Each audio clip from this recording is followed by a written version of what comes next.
Muy bien, retomamos identidad espiritual.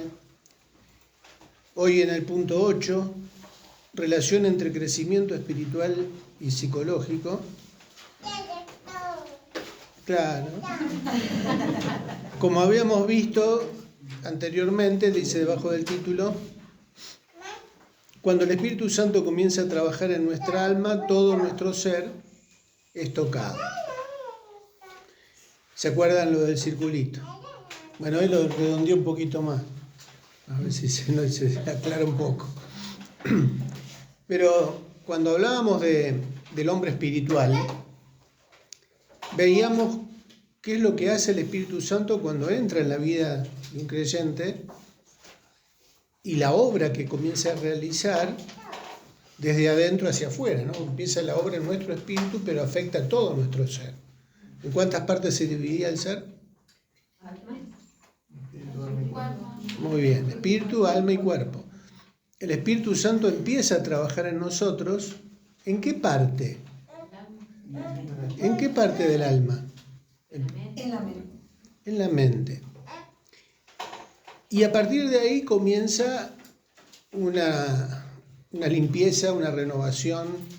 Empieza a acomodar todos los tantos, porque estaban todos los tantos destanteados. Y vamos a seguir leyendo desde el segundo párrafo para ir entrando en contexto. Nuestra mente renovada comienza a enterarse de lo que Dios quiere crear en nosotros y paulatinamente se van produciendo cambios que afectan nuestra manera de ser. Efesios 4, 22 al 24. Utilizando la idea de causa y efecto, podríamos resumir que la transformación en nuestro ser es consecuencia de la obra directa del Espíritu Santo. Ahora bien, es importante notar que este obrar no anula lo que somos, no produce autómatas, sino que respetando nuestros temperamentos nos ayuda a luchar contra nuestros defectos y a potenciar nuestras virtudes. Bien, vamos a Efesios capítulo 4, porque es importante afirmar algunas cosas que por ahí pueden parecer básicas, pero que también es necesario que las afirmemos, que las afiancemos, porque hay cosas que a veces suenan como terapia de la psicología, pero tiene que ver con un fundamento bíblico, lo que estamos diciendo. Si yo esto no lo sustento con la palabra de Dios, estamos complicados. Y es importante que lo entendamos y lo creamos como una obra del Espíritu Santo, ¿no? ¿Todos tienen Efesios 4? Ahí en el resumen tienen desde el 22, pero vamos a leer desde el 17 porque hay términos importantes, hay palabras importantes. ¿Quién va a leer? Fuerte. Adriana, que la tengo cerca y que la captamos. Esto pues digo y requiero en el Señor, que ya no andéis como los otros gentiles que andan en la vanidad de su mente, teniendo el entendimiento entenebrecido, ajenos de la vida de Dios por la ignorancia que en ellos hay, por la dureza de su corazón, los cuales después que perdieron toda sensibilidad, se entregaron a la lascivia para cometer con avidez toda clase de impureza. Mas vosotros no habéis aprendido así a Cristo, si en verdad le habéis oído y habéis sido por él enseñado, conforme a la verdad que está en Jesús, en cuanto a la pasada manera de vivir, despojados del viejo hombre que está viciado, conforme a los deseos engañosos, y renovados en el espíritu de vuestra mente. ¿Sigo hasta el 24? Y vestidos del nuevo hombre, creado según Dios, en la justicia y santidad de la verdad. Bien. Vamos al 17.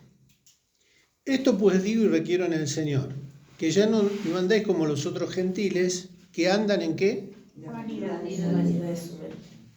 O sea que hay una mente que anda en la carne, en las cosas vanas de la vida, habla de los gentiles, de los que no creen.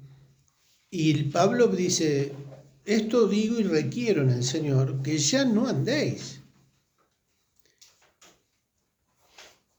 pensando, viviendo y pensando con un criterio que no es el criterio que se fundamenta en la palabra de Dios, que no tiene nada que ver con Cristo, que viene del mundo.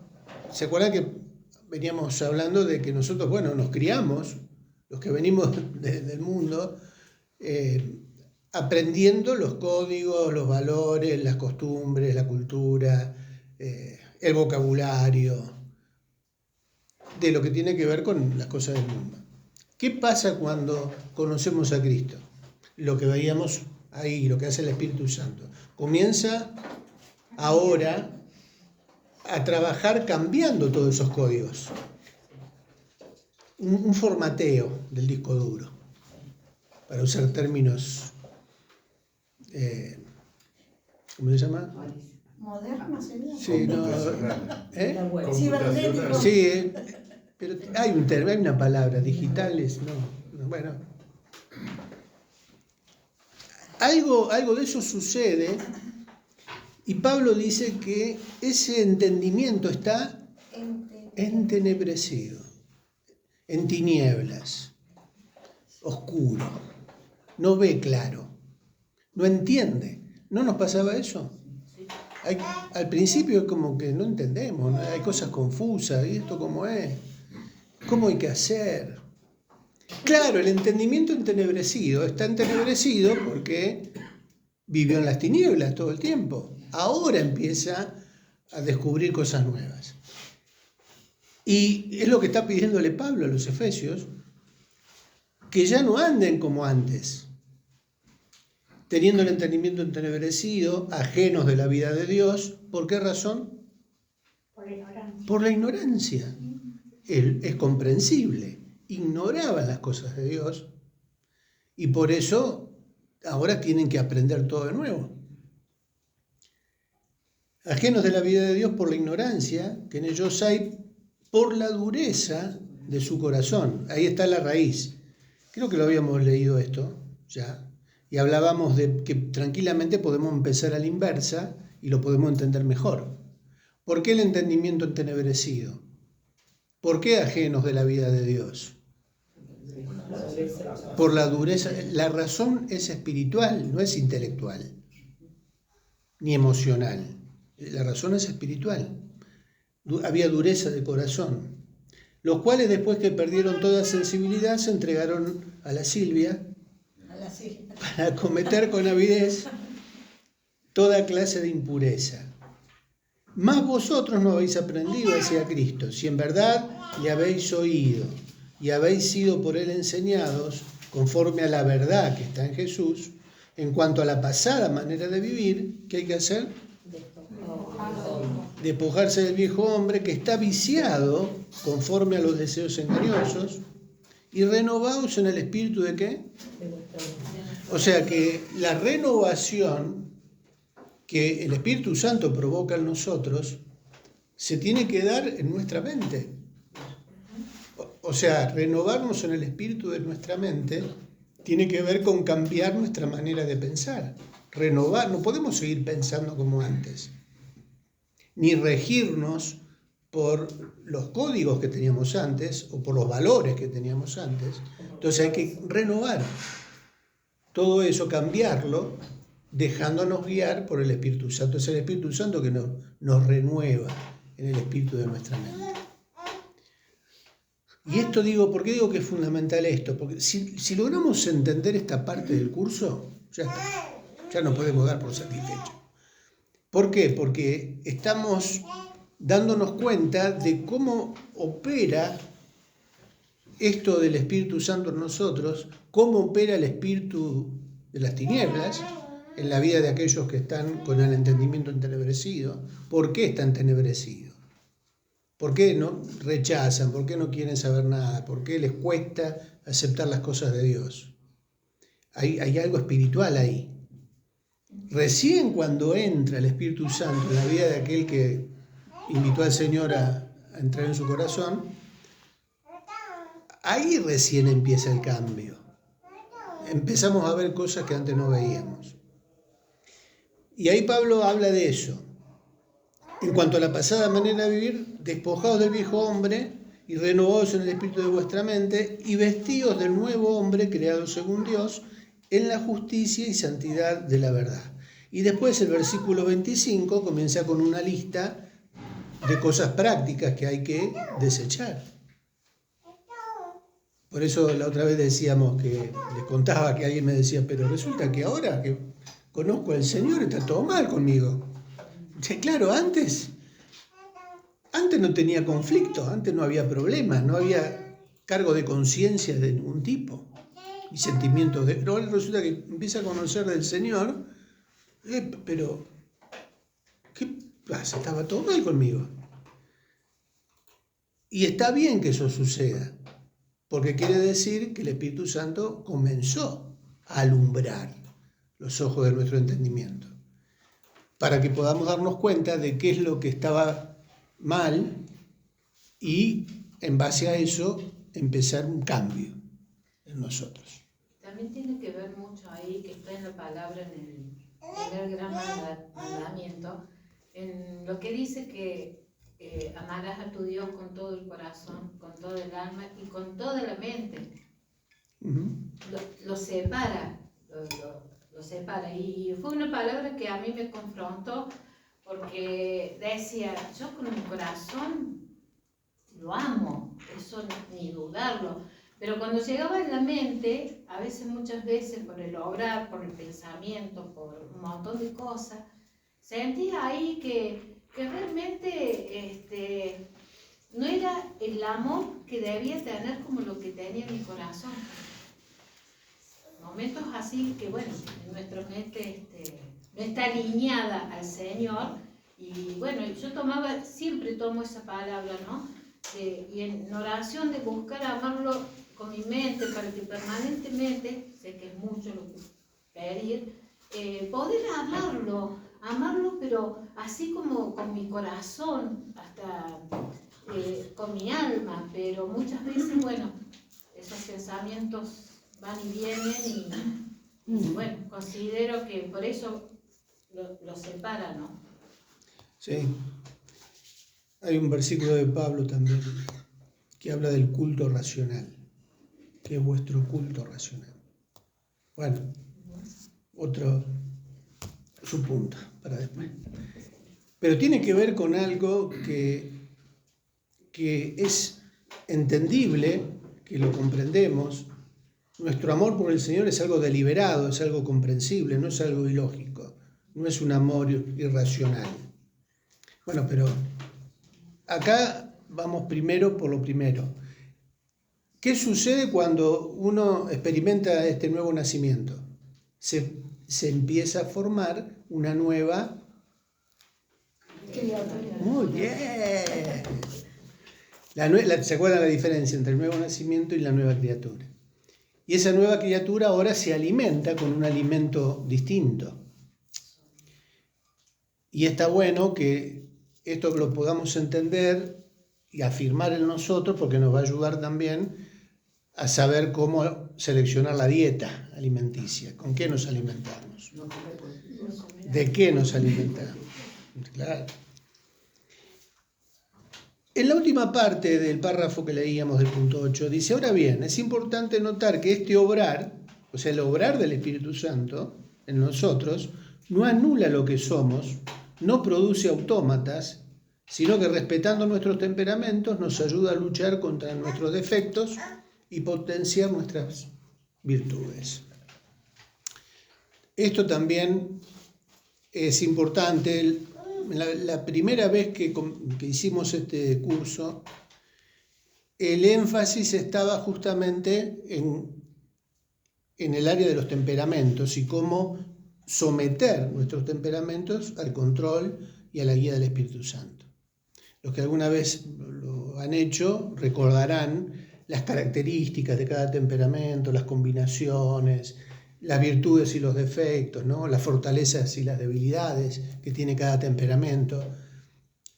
Ahora no vamos a entrar en eso, pero sí vamos a mencionar lo básico, que era lo que en algún momento, cuando salió lo de sanguinario.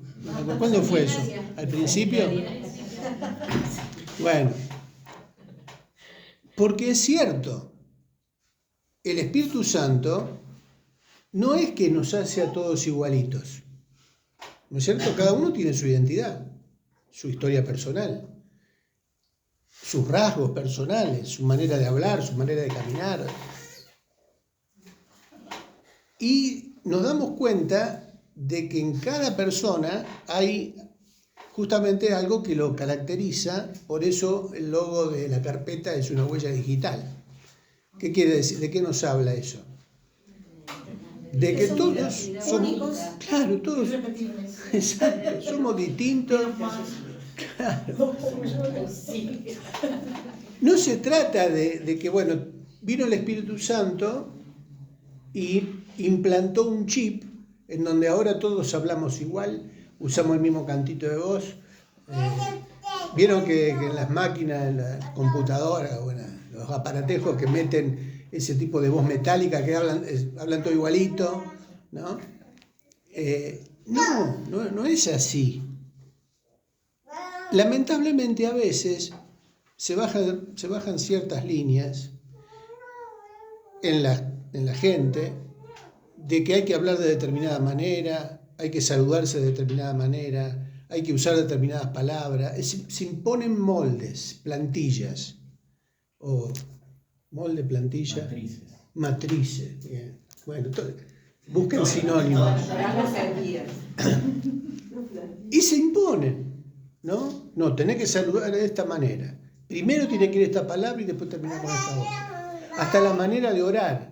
Parece que hay que imitar cómo ora alguien y seguir ese patrón. ¿Por qué? ¿Acaso nosotros no tenemos nuestra propia relación con Dios y con el Espíritu Santo? En donde Él va a tratar con nosotros de acuerdo a nuestra naturaleza, de acuerdo a nuestra condición, y nos va a ir armando como Él quiere. No tenemos que, porque a veces se crean a veces tantos traumas en la gente que porque no hacen las cosas como lo hace, como me dijeron que hay que hacerlo, les agarra una tristeza. Paréntesis. Abrimos una pequeña soguita, ramita. Me acuerdo una vez que llega la moda, el molde del monte de oración. Llegaron los libros de Paul Young Guillot, ¿no? La montaña de oración, y que había que hacerlo de determinada manera. Tanta cantidad de horas de oración. Acá en Argentina, los argentinos, los porteños encima. Horas de oración, pero no, es lo que da resultado, es lo que hace crecer a la iglesia, es lo que hace que la gente se convierta. Y nosotros queremos eso, ¿no? Bueno, y se llevaban planilla de control y de cómo orar, de qué manera, cómo interceder, y todo al principio era, sí, hay que hacerlo porque esto es lo que funciona. Fíjate, allá en ¿dónde era que estaba Corea. En Corea. La iglesia más grande, una mega iglesia en crecimiento espectacular. Nosotros queremos eso. Los argentinos como los brasileños tenemos que ser los más grandes del mundo. Tenemos que tener lo mejor nosotros. Y claro, se empezó a implementar, y claro, una cantidad de iglesias entraron en esa onda. Y una vuelta llega una chica, una hermana, con una tristeza, frustrada, pobrecita, angustiada, se consideraba casi inconversa, el Espíritu Santo no estaba en ella, Dios la abandonó, Dios la desechó, un sentimiento de culpa. ¿Pero por qué? ¿Qué pasó? ¿Cuál era el problema? Llegó con la carga de que ella solamente pudo orar 1 hora y media. no pudo orar 4 horas como tenía que orar. ¿Se dan cuenta del daño que se puede hacer cuando no entendemos cómo es la cuestión? No es que tenemos que entrar en esa onda de armar una identidad de acuerdo a la moda del momento o a la línea que se baje. La obra del Espíritu Santo en nosotros es una obra personal entre Dios y nosotros, sí, con la ayuda, con la enseñanza de la iglesia, con la consejería pastoral, pero cada uno es cada uno. No podemos imponerle a nadie cómo tiene que vivir su vida con Dios. Sí tiene que procurar llevar una vida con Dios, pero Dios se va a encargar de transformar, de cambiar, de hacer nueva todas las cosas en cada uno, sin necesidad de copiar modelos. ¿Se entiende el punto? Entonces, cuando hablamos de eso de autómatas, el Espíritu Santo no hace autómatas, nos referimos a eso. Y entonces, ¿cómo es el asunto? ¿Qué tenemos que entender? Lo que sigue en el punto 9, esto de lo que hablábamos en alguna época sobre los temperamentos. ¿Qué son? ¿Y qué diferencia hay entre temperamento, carácter y personalidad? A veces se usan como sinónimos, ¿no? Y no es que esté mal usarlo como sinónimo, pero hay una diferencia. Y vamos a ver, punto A. Temperamentos, ¿qué son? A. Diferencia entre temperamento, carácter y personalidad. 1. Temperamento. Es la combinación de características con las que nacemos y que afectan subconscientemente el comportamiento humano. Estas características están dispuestas genéticamente sobre la base de la nacionalidad, raza, sexo y otros factores hereditarios y son transmitidas genéticamente. ¿Sí? 2. Carácter. El carácter denota el verdadero tú. Es el resultado de tu temperamento natural, modificado por la instrucción, educación, actitudes básicas, creencias, principios y motivaciones recibidos en la infancia. 3. Personalidad. Es la expresión externa de la persona, que puede ser o no lo mismo que el carácter, dependiendo de lo genuino que seamos. Con frecuencia, la personalidad es una agradable fachada que esconde un carácter desagradable o débil. Muchas personas pasan por la vida aparentando ser la persona que ellos creen que deben ser, o la que quieren mostrarle a los demás que son, en lugar de actuar como realmente son. Resumiendo, el temperamento es la combinación de características con las que nacemos, el carácter es nuestro temperamento civilizado y la personalidad es el rostro que mostramos a los otros. Bien, ahí tenemos una definición de lo que es el temperamento, el carácter y la personalidad. Entonces, como dice ahí al final, resumiendo, ¿qué es el temperamento? Es algo que tiene que ver con lo genético, ¿no? Claro, con aquellas características que traemos de fábrica y que tiene que ver con, como dice ahí, nuestra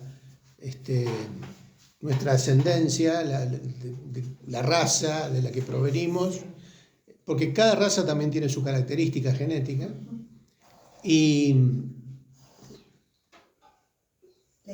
la herencia genética que tiene que ver también con nuestros padres, nuestros abuelos. Por ahí es más que nada con los abuelos la cosa. Hay mucha carga genética más por los abuelos que por los papás, aunque bueno, tiene que ver con eso genético, pero tiene que ver con eso natural y que está y que va a estar. Porque si no, ¿qué pasaría cuando viene el Espíritu Santo y nos cambia la genética? Y tendría que pasar lo que decimos, hacemos todos igualitos y todos hablamos como Pablo, o hablamos como el Señor, No, cada uno mantiene su tono de voz, su manera de hablar, sus características, pero que también se puede ir perfeccionando eso, ¿no? Es ahí donde entra la parte del carácter, que es el temperamento civilizado, o es el temperamento que se educa, y ahí tiene que ver justamente en la infancia, la influencia de la educación, de la familia, de los padres, del entorno familiar, de la escuela. Muchas de nuestras cosas tienen que ver con la educación que recibimos, la amistad con el lugar donde vivimos, ¿no? Cómo vamos incorporando cosas que van formando nuestro carácter. Y la personalidad, ¿qué es? Lo que queremos mostrar. Ahí es donde la caripela, la mascarita, claro, el rostro que mostramos, la careta que nos ponemos. ¿Y por qué sucede eso? Hay una palabra, la palabra hipocresía tiene ese origen, ¿no? En griego el término se aplicaba a los actores, a los que en realidad literalmente es upocrisis, upocrites. No, sí, bueno, es la raíz de hipocresía, pero significa haciendo comedia o actuando un personaje. El teatro. Vieron que en el teatro el simbolismo, en el teatro griego, ¿cuál era? Eran dos máscaras. La máscara, feliz y triste. La mascarita contenta y la mascarita triste. No, que se ponían las dos mascaritas así. De acuerdo al personaje era la máscara que usaban, ¿no? Se actuaba, se representaba. En realidad nosotros no somos lo mismo, depende del grupo en donde estemos. O sea, acá actuamos de una manera. ¿Actuamos de la misma manera afuera? ¿O en el entorno familiar? ¿O en el trabajo? ¿O en la calle? La manera en que hablamos o los temas que tratamos. Vieron que a veces uno se tiene que cuidar de qué hablar según el lugar en donde está. Porque tiene que ser prudente en algunas cosas y es más si es desconocido. Primero, ¿qué hacemos? Tanteamos, semblanteamos, diríamos. Vemos cómo son las reacciones, quiénes están, o de qué tema se está hablando. Es como que vamos regulando también en base a eso lo que nosotros vamos a aportar o a charlar o los temas que vamos a tratar, porque es como que hay cierto cuidado, cierta prudencia. Y depende también del lugar a donde nosotros llegamos, la actitud que tienen los otros hacia nosotros, sabiendo que somos creyentes, ¿no? Están hablando de alguna cosa y enseguida cambian de tema porque llegó el evangélico. Actuamos, nos acomodamos de acuerdo a las circunstancias y a las personas, y eso tiene que ver con un cierto grado de hipocresía.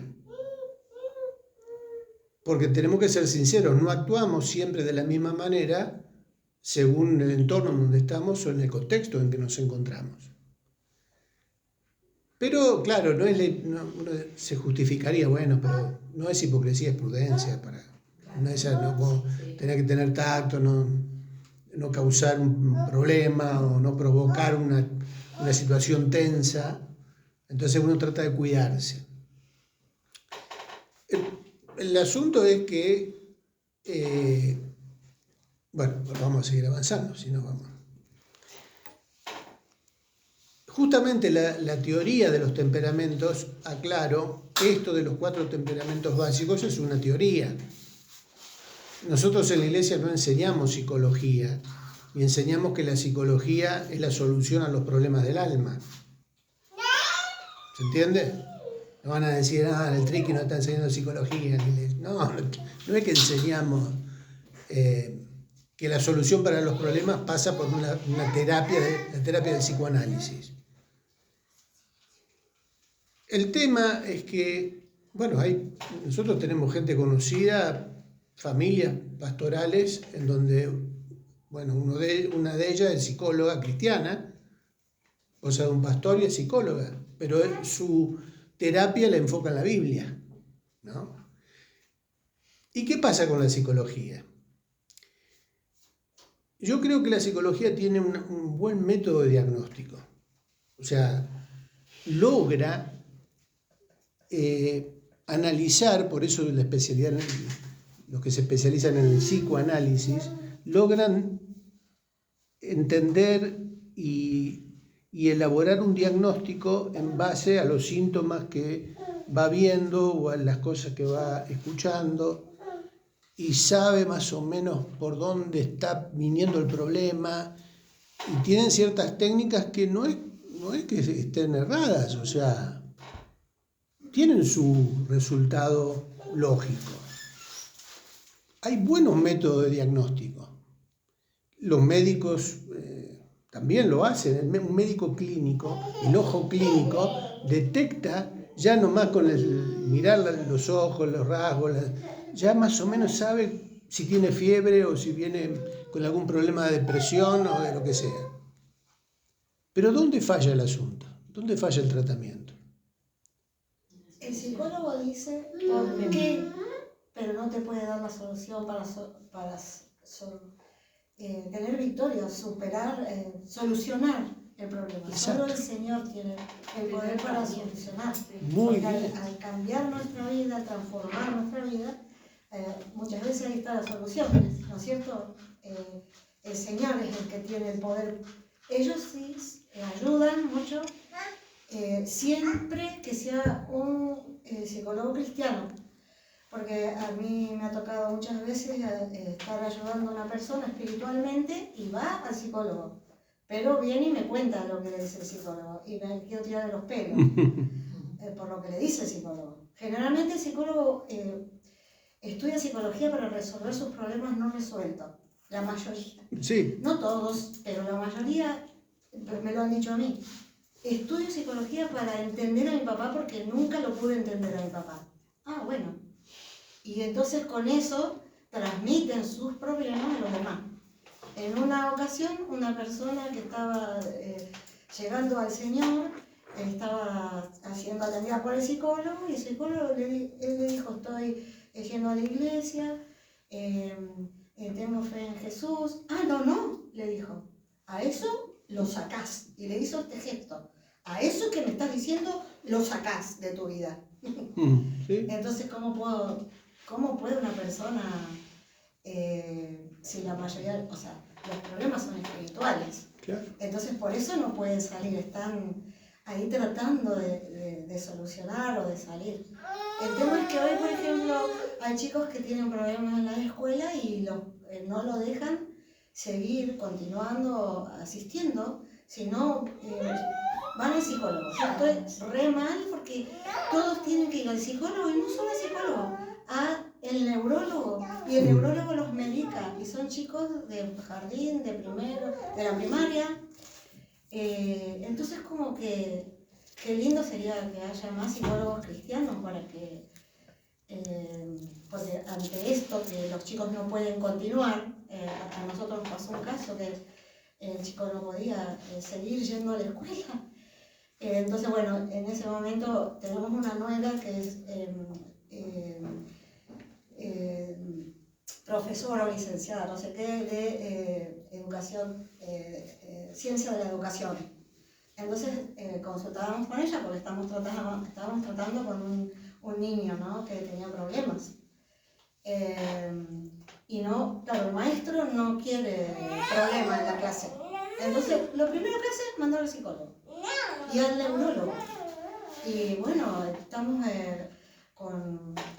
con un riesgo de que esa persona le haga más daño de lo que tiene si no tiene un apoyo espiritual como el pastor, que muchas veces los problemas salen de la casa, ¿no es cierto? Viendo, orando y siendo honesto con lo que está pasando, el Señor te lleva a la solución. Claro. Pero bueno. Por eso decíamos, ¿no?, que puede haber un buen método diagnóstico, pero se falla en el tratamiento, en aplicar cómo se aplica la solución. No la tienen, porque ciertas terapias que se aplican fallan siempre porque no se ataca la raíz del problema. ¿Y la raíz del problema cuál es? ¿A qué es lo que queremos llegar con esto? Que es cierto que cada uno tiene sus propios rasgos, ¿no? Y es más, tenemos una combinación de los 4 temperamentos. No es que hay que tampoco encerrarse, porque a veces se tomó esta teoría de los temperamentos como un horóscopo. Ah, vos sos sanguinario. Sanguíneo. Vas a ser así toda tu vida, porque el temperamento es genético y no se puede cambiar. ¿Quién te dijo eso? Sí, es cierto que los rasgos fundamentales están ahí, pero el Espíritu Santo no tiene poder para potenciar las virtudes y corregir los defectos. Sí, va a estar ahí, va a estar ahí. Y nosotros en este grupo, a simple vista, ya podemos darnos cuenta cuáles son los temperamentos extrovertidos y cuáles son los más introvertidos, por la misma participación de la clase. Hay algunos que se salen de la vaina y tienen que pararle. Y hay otros que a la hora de leer, así, ¿no? Como el Matías que se agacha ahí. Claro. No, pero ¿de qué se trata? Bueno, acá no hablemos porque les doy media vuelta a manija y arrancan.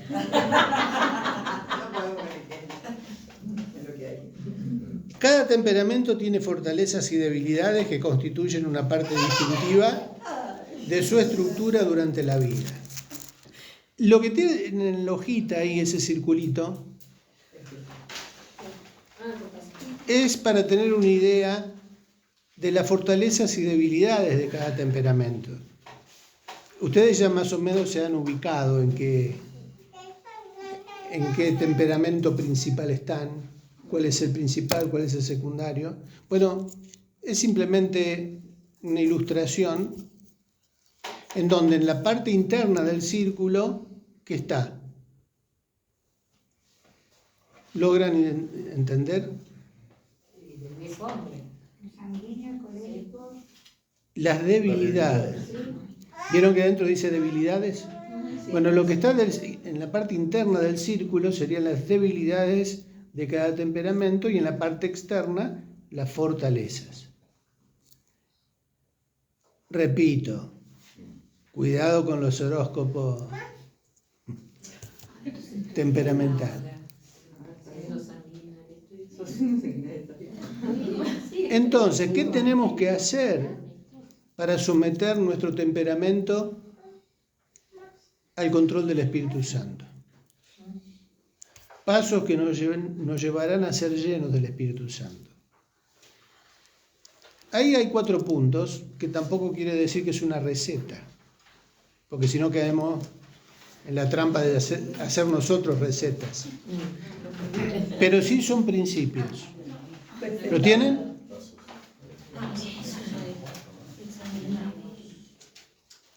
Pasos que nos llevarán a ser llenos del Espíritu Santo. Héctor.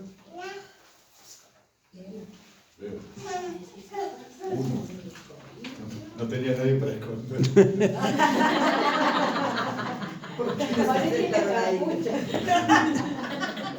Primero, examinamos 2 Corintios 13, 5 al 8, Salmo 139, 23 y 24.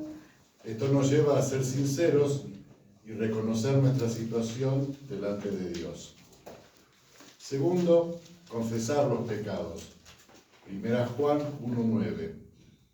Si pedimos al Espíritu Santo que nos ayude a identificar nuestros pecados y los confesamos delante de Dios, Él es fiel y justo para perdonarnos y limpiarnos de toda maldad.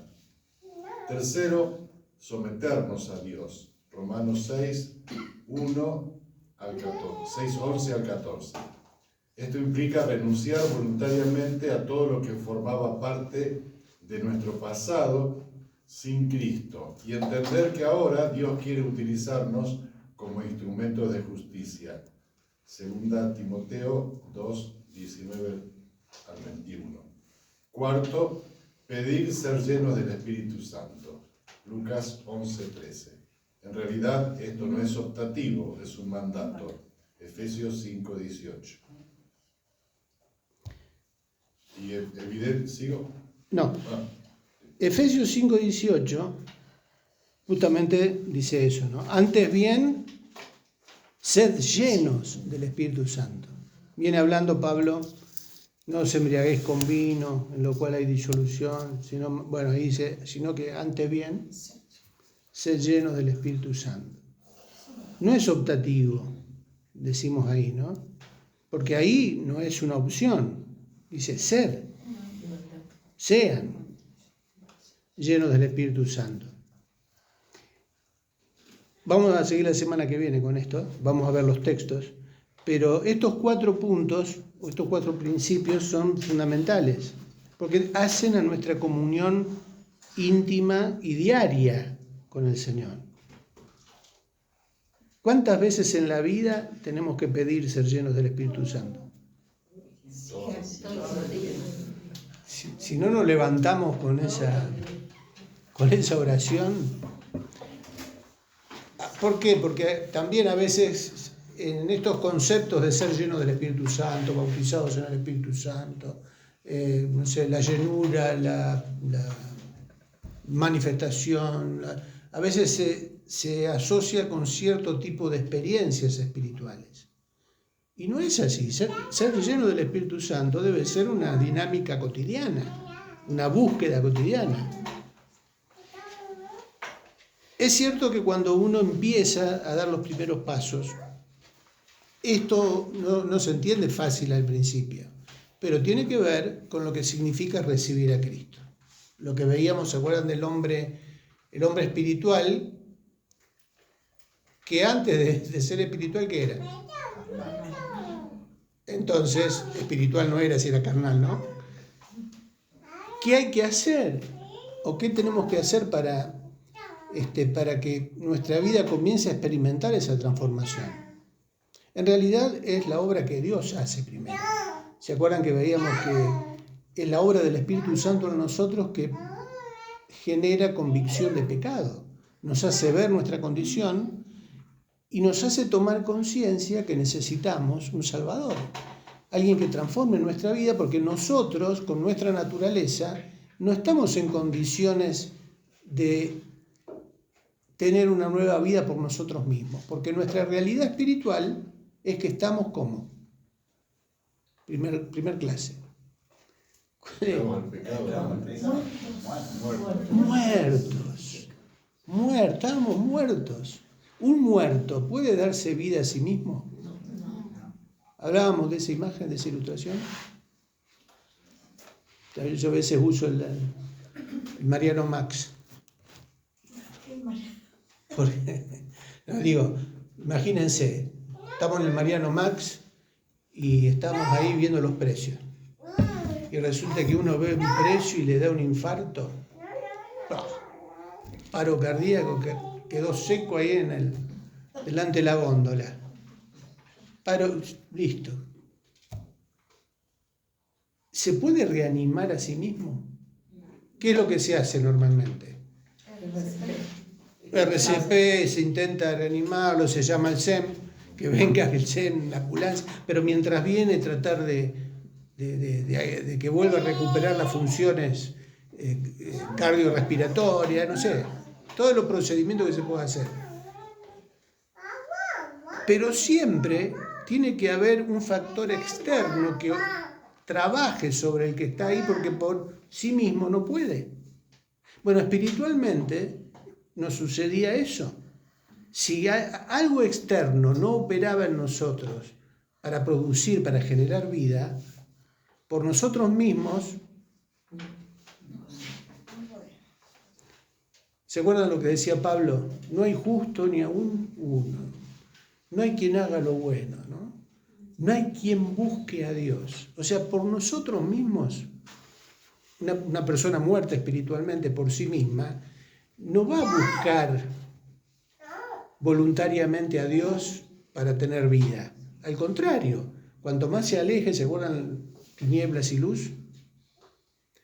A veces uno escucha, no, pero yo creí en Dios porque yo lo busqué, o porque yo leí la Biblia. Ese es un autoengaño. Yo ¿Por siempre qué? estuve con Dios. ¿No? Yo siempre tuve. Yo siempre estuve con Dios. Ignorante. Siempre estuviste ignorante, pero bueno. Pero ¿qué es lo que sucede? Claro, uno puede pensar que por sí mismo encontró la vida. En realidad no. Es Dios el que siempre toma la iniciativa y nos lleva, nos conduce. A veces nosotros no nos damos cuenta, pero nos lleva, nos hace escuchar algo, o vino alguien y se acercó con una palabra, con un tratado, o nos invitó a una reunión, o escuchamos una prédica, y pensamos que nosotros solos creímos. Nosotros solos no podemos creer para tener vida eterna. Siempre es algo que opera externamente y que nos lleva a buscar de Dios. Es hermoso, ¿no? Sí. Es algo sobrenatural que Dios opera en nosotros para que tengamos vida. ¿A qué venía esto de Mariano Max? Bueno, De que estabas muerto. claro, bueno, por eso, ¿eh? Con ese ejemplo ya me hiciste pensar que no llegamos a fin de mes. Claro, Que ¿no? podemos morir cuando vemos un preso. No, eso fue una No, hay que extrañarse con el tema de la nafta, del petróleo y todo eso. Ahora, ¿qué nos lleva a ser llenos del Espíritu Santo? ¿Qué nos lleva a buscar llenarnos del Espíritu Santo? Esa experiencia inicial que Dios operó en nosotros para que lo conozcamos. Porque conocemos su amor, conocemos el perdón, cómo Dios nos sacó, de dónde nos sacó, su misericordia. Eso nos lleva a querer más, ¿o no? Ahí está la clave. Nosotros lo tenemos que desear. Es algo deliberado. Tiene que ser algo que surja genuinamente de nuestro corazón agradecido y que quiere tener esa relación con el Señor. Y por eso cada día vamos a querer aprender, conocer. Y eso es lo que opera el Espíritu Santo en nuestra mente para que con alegría digamos, mira, esto ya no lo quiero más en mi vida. Gracias, Señor, porque me mostraste que esto estaba mal. No lo hago más, no lo quiero más en mi vida. Ahora, ¿por qué yo estoy ahora desaprendiendo lo que aprendí del mundo? Porque amo al Señor y porque quiero que Él gobierne mi vida, que Él la transforme, que Él la cambie. Por eso después todo, vieron que ahí, bueno, pues vamos a adelantar un poquito. La obra del Espíritu Santo en los pensamientos, y de la palabra pensamiento surgen dos flechitas, una hacia las emociones y la otra hacia la voluntad. Porque ahora que entiendo, modifico, cambio, ¿no? Ah, mirá lo que aprendí. Quiere decir entonces que esta actitud que yo tenía está mal delante de Dios. Mi voluntad ahora es modificada y me lleva a cambiar. No, entonces esto estaba mal. No voy a hacer más esto, ni voy a darle lugar en mi corazón para que sienta cosas que no tengo que sentir, porque Dios ahora me está enseñando algo mejor, algo superador a lo que yo hacía antes. Mis emociones son tocadas y mi voluntad también es modificada. Ahora cambio, ¿no? Me siento guiado, impulsado a hacer las cosas de otra manera. ¿Seguimos la semana que viene? Más o menos vamos entendiendo el procedimiento. Creo que acá leíamos.